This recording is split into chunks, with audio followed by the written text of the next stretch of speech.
ఓం నమ శివ శ్రీమాత్రే నమ. మిత్రులకి శ్రేయోభిలాషులకి అలాగే నన్ను ఇంతగా ఆదరిస్తున్న యూట్యూబ్ ప్రేక్షకులందరికీ కూడా పేరు పేరు ధన్యవాదాలు. ఈరోజు మనం ఒక అద్భుతమైన ఉపాయం తెలుసుకుందాం. మన ఇంటిలో ధనానికి లోటు లేకుండా ఉండడానికి 5 యాలకులతో ఒక అద్భుతమైన ఉపాయం తెలుసుకుందాం. మీరు చూస్తున్నారు కదా, ఇవి మనం రోజు రెగ్యులర్గా వాడే యాలకులు. ఇవి పెద్ద యాలకులు అంటారు. వీటిని మసాలాలో వాడుతూ ఉంటారు, ఎక్కువగా బిర్యానీ ఇలాంటి వాటిల్లో వాడుతూ ఉంటారు. మనకి ఈ ఉపాయానికి కావాల్సినవి పెద్ద యాలకులు, ఇవి కాదు. మీకు 2 తేడా చూపించడం కోసం చూపిస్తున్నాను. ఎలా చేయాలి, ఏ విధంగా చేయాలి మీకు తెలియజేస్తాను. మిత్రులరా, అదృష్టవంతులు కావడానికి మన పెద్దలు, మన ఋషులు ఎన్నో అద్భుతమైన తంత్రాలు, మంత్రాలు, యంత్రాలు, అలాగే జ్యోతిష్యపరమైన రెమెడీస్ చాలా చెప్పారు, ఉపాయాలు. అలాగే ఆయుర్వేదంలోనూ, తంత్ర ఆయుర్వేదంలో కూడా మొక్కలు, పదార్థాలు, వాటి యొక్క శక్తుల గురించి చాలా చక్కగా వివరణ మన పెద్దవాళ్ళు ఇవ్వడం జరిగింది. కాలక్రమేణా మనం వాటికి దూరం జరగం, అంటే చెప్పేవారు లేరు. అలాగే ఆచరించడానికి కూడా మన మనసులో ఏంటంటే లేనిపోని అనుమానాలు, అపోహలు ఎక్కువగా రావడం జరిగింది. మనం అంతకుముందు వీడియోల్లో కూడా మొక్కలు, వాటి ఫలితాలు, ఏ మొక్కలు పెట్టుకుంటే ఇంట్లో ఎలాంటి ఫలితాలు వస్తాయో కూడా చెప్పుకున్నాం. మన ఇంట్లో ఉండే పోపుల డబ్బా ఎంత అద్భుతమైన శక్తి కలిగిందో కూడా మనం తెలుసుకుంటూ వస్తున్నాం. ఇప్పుడు మనం ఈ పెద్ద యాలకులతో ఎలాంటి అద్భుతమైన ఫలితాలు వస్తాయో, ఎలా చేస్తే వస్తాయో తెలుసుకుందాం. ఈ ఉపాయం చేయడం వల్ల ధనానికి లోటు అనేది రాదు. ఇది ఖచ్చితంగా పనిచేస్తుంది. మీరు ఆడవారైనా మగవారైనా ప్రయత్నం చేయవచ్చు. ఎలా చేయాలి, ఏ విధంగా చేయాలో మీకు తెలియజేస్తాను. మీకు ఈ వీడియో నచ్చినట్లయితే లైక్ చేయండి. అలాగే నా ఛానల్ని సబ్స్క్రైబ్ చేసుకోండి. గంట సింబల్ని యాక్టివేట్ చేసుకోండి. 10 మంది మిత్రులకు షేర్ చేయండి. అలాగే చాలామంది మిత్రులు అనేక రకాల సమస్యల మీద మెయిల్స్లోనూ, కామెంట్స్లో అడుగుతున్నారు. నా వీడియోస్ 450 వీడియోస్ ఉన్నాయి. అనేక రకాలైన సమస్యల మీద వీడియోలు చేయడం జరిగింది. మీరు నా ఛానల్లో ఉన్న వీడియోస్లోకి వెళ్ళండి. మీరు ఆచరించగలిగేదాన్ని ప్రయత్నం చేయండి. మీరు ఆచరించలేదాన్ని ప్రయత్నం చేయమాకండి. వీడియో అర్థం కాకపోతే మరొకసారి చూడండి, 1కి 2 సార్లు చూడండి. పూర్తిగా చూడటానికి ప్రయత్నం చేయండి. అలా చూస్తేనే ఈ తాంత్రిక ఉపాయాలు అర్థమవుతాయి. అలాగే ఉపాయాలు చెప్పే పదార్థాలు, ఆ పదార్థం టైము, ఏదైతే టైంలో చెప్తామో ఆ టైం తప్పించి వేరే విధంగా చేస్తే ఎలాంటి ఫలితాలు రావు. అలాగే మీకు నమ్మకం లేకపోతే ఇలాంటి వీడియోలు కూడా చూడవద్దు, ఇలాంటి ప్రయోగాలు కూడా చేయవద్దు. ఎందుకంటే మీరు నమ్మకం లేకుండా ఈ ఉపాయాలు చేస్తే ఎలాంటి ఫలితాలు రావు. దానివల్ల మీ సమయం వృధా అవుతుంది.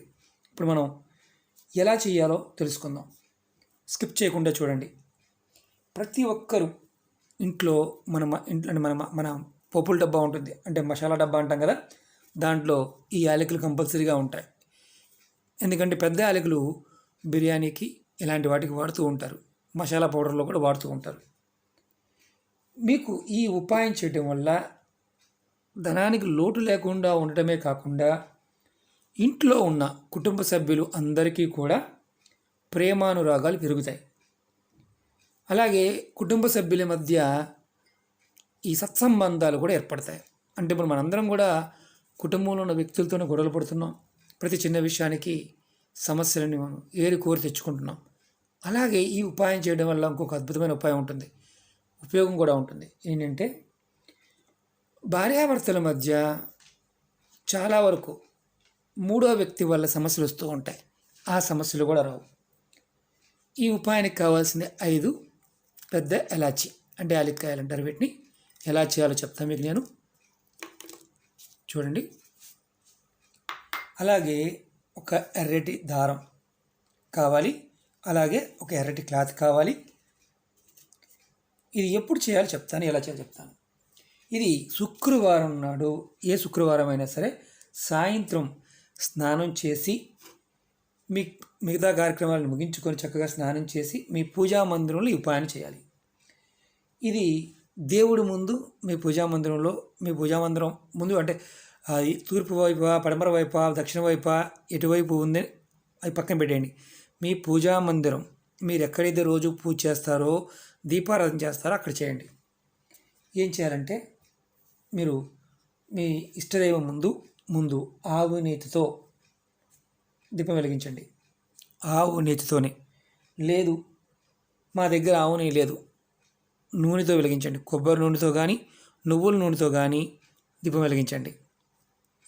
మర్చిపోమాకండి, మంచు నూనె వాడవద్దు. కొబ్బరి నూనె కానీ నువ్వుల నూనె కానీ వాడండి, లేదా ఆవు నెయ్యి వాడండి. మరి గేదె నెయ్యి ఉందండి, వాడమాకండి. ఆవు నెయ్యి దొరికితే ఆవు నెయ్యితో వాడండి అంతే. తర్వాత మీరు ఏదైతే ఇవన్నీ రెడీ చేసుకున్నాం కదా దారం, ఈ దారంతో మీరు ముందు ఏం చేయాలంటే ఈ యాలకుల ముందు మనం దేవుడి ముందు పెట్టాం, ఇలా ముందు పెట్టుకోండి. పెట్టుకున్న తర్వాత దీపం వెలిగించండి. ఇది పెట్టిన తర్వాత దీపం వెలిగించండి. అంటే దీపం వెలిగించిన తర్వాత ఈ పెట్టమాకండి. దీపం వెలిగించక ముందే ఈ ఎలాచి దేవుడి ముందు పెట్టండి. తర్వాత మీరు దీపారాధన అయిపోయిన తర్వాత ఈ ఎర్ర క్లాత్ ఉంది కదా, ఈ ఎర్ర క్లాత్ ఇది కూడా దేవుడి ముందు పెట్టండి. దీపారాధన అయిన తర్వాత పెట్టండి. తర్వాత ఈ దారాన్ని కూడా ముందే పెట్టుకుని రెడీ చేసుకోండి.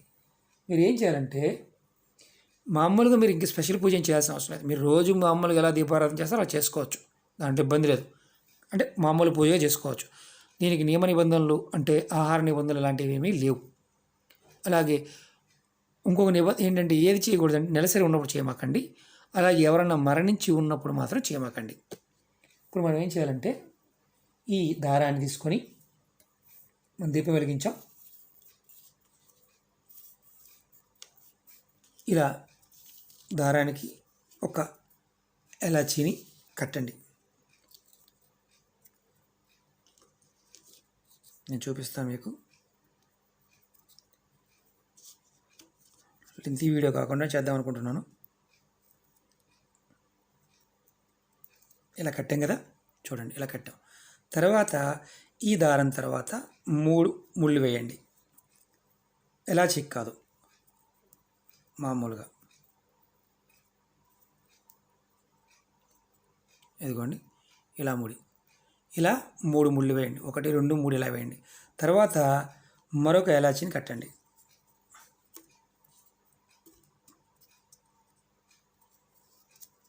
ఇలా కూడా కట్టుకోవచ్చు.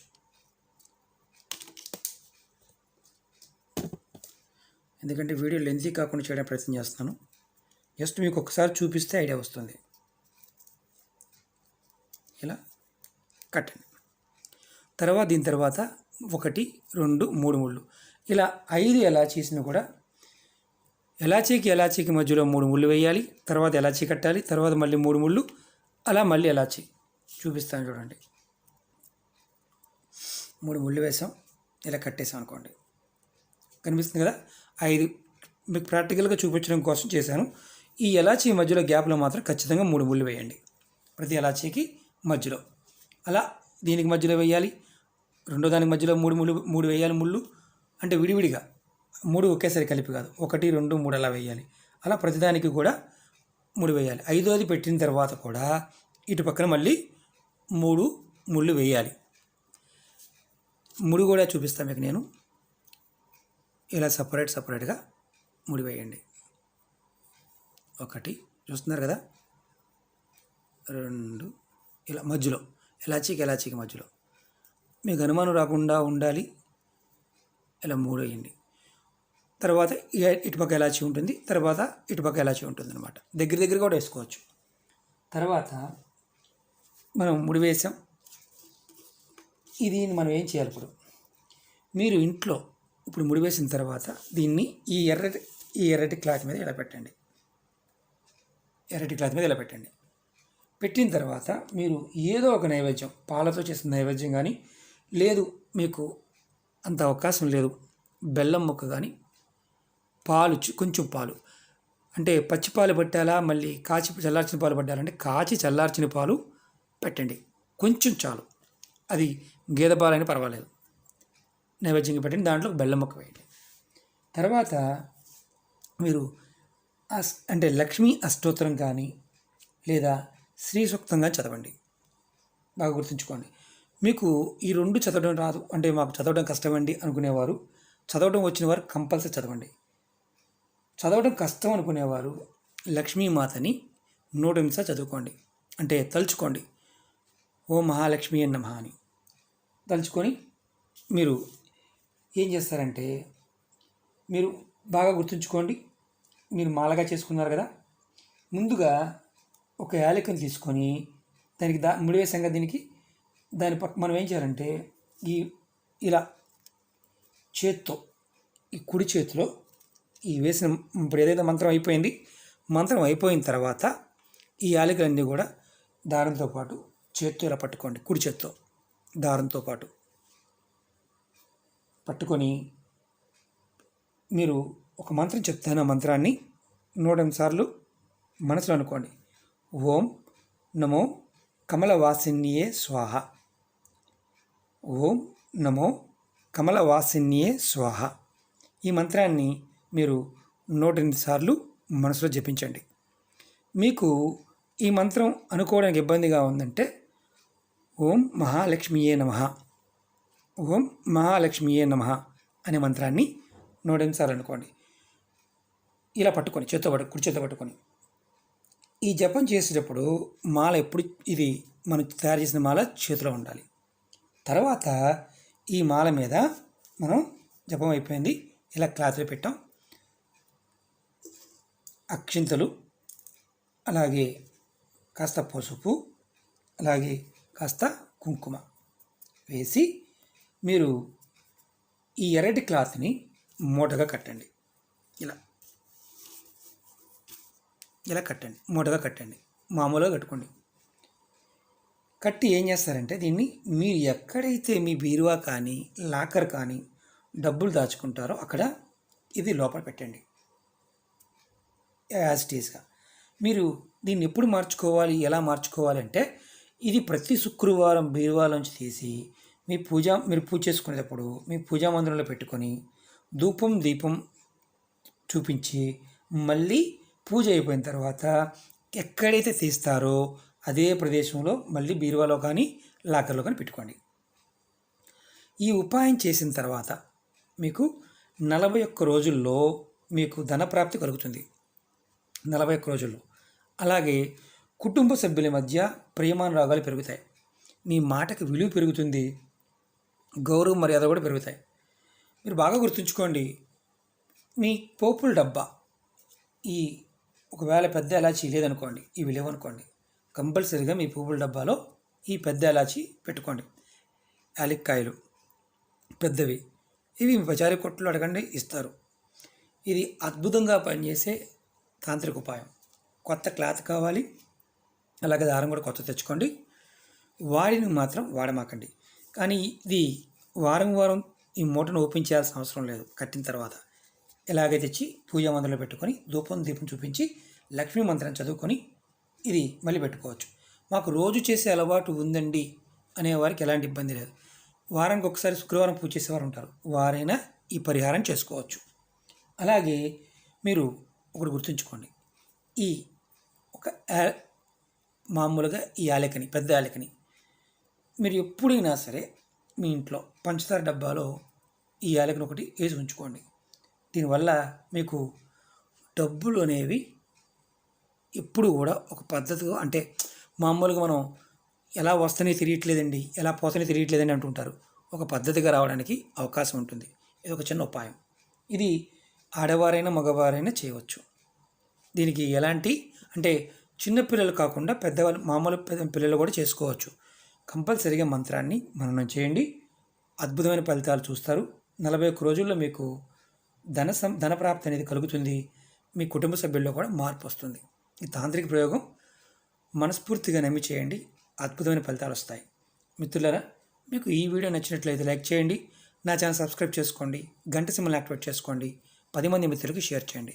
ఓం నమః శివాయ, శ్రీమాత్రే నమః. మర్చిపోయిన మిత్రులారా, ఇది ఎప్పుడు మార్చుకోవాలనేది చెప్పలేదు మీకు.